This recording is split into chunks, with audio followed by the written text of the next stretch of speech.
Dobar dan. Nalazimo se na MDT štandu proizvođaču profesionalnih dijelova za oružje. Ponudi imaju svoje šasije po kojima su najpoznatije na svijetu.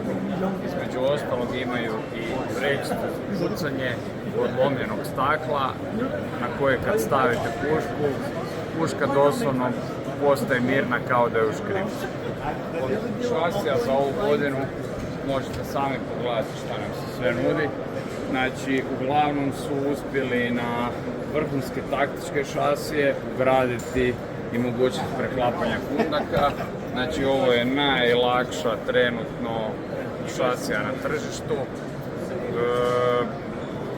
Teža je od ničega.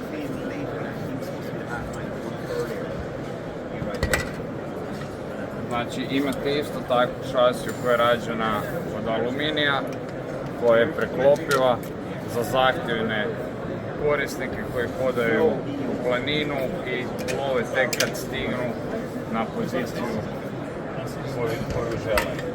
Imamo isto tako ekstra lagane vrećice koje su pogodne za nošenje sa sobom tijekom lova.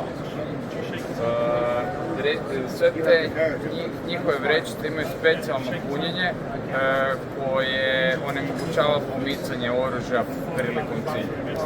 Od toga još nude prekrasne karbonske kundake.